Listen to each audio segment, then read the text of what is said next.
Hi Cancer, welcome to your reading. I'm going to go ahead and jump right in. We're going to do things a little bit differently for this round of tarot. So for those that have been watching along for the past few months, I'm going to start having these YouTube versions a little bit more condensed. So we're going to jump right on in. Any information that you would like to get hold of about me, about my services, any social media, all that stuff's going to be in the description box below. So yeah, we're just going to go ahead and hop right on in because like I said, trying to keep these more concise. If you are interested in the extended version, it is going to be linked down in the description box as well. So Cancer, let's see what is in store for you.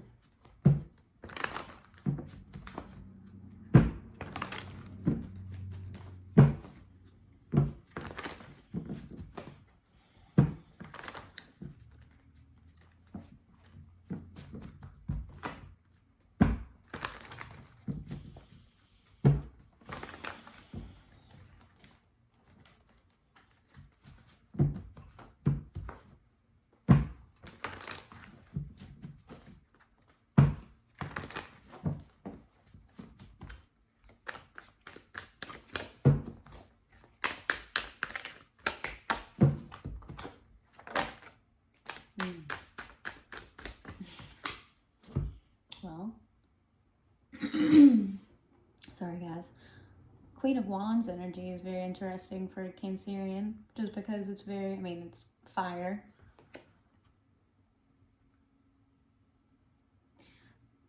But what I'm feeling is that with Cancers,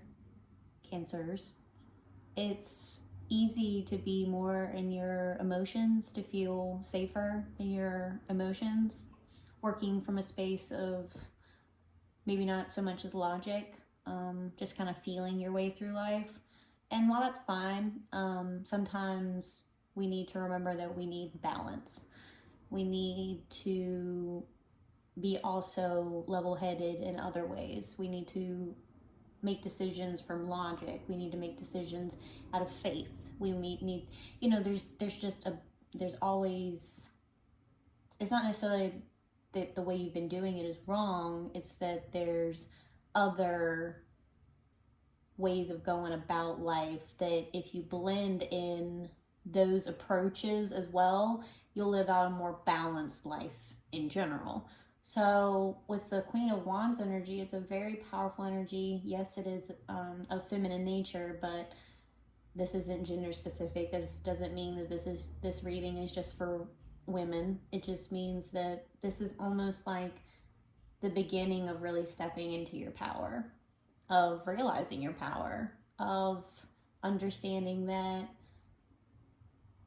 you are a powerful creator, and sometimes you can't let your emotions get in the way of understanding and living in that truth.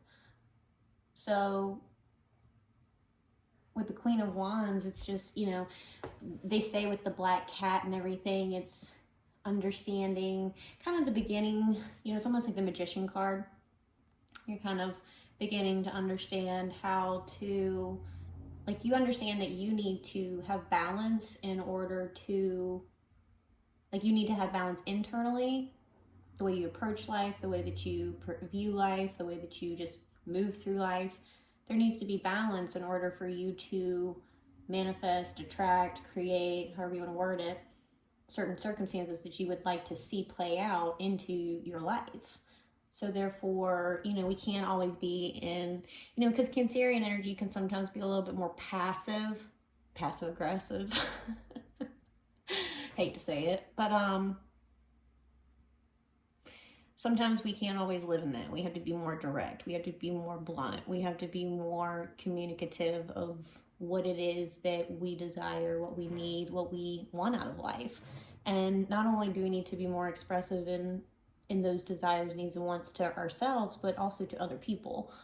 So it's like there's this balance that, and with Cancerian energy, you think of the crab as a shell that it can retreat back to when it doesn't feel, excuse me guys, when it doesn't feel safe in a situation. So the innate response to not feeling comfortable or whatever is to just become more recluse, right?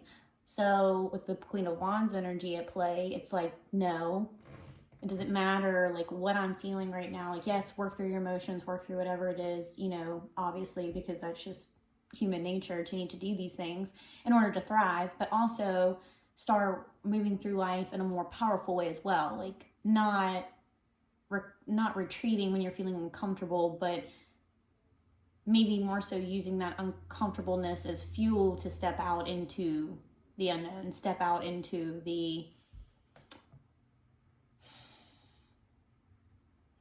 just step into your passion, step out into the public eye, however this is resonating for you. I don't know why I'm having such a hard time with my throat right now. It's interesting.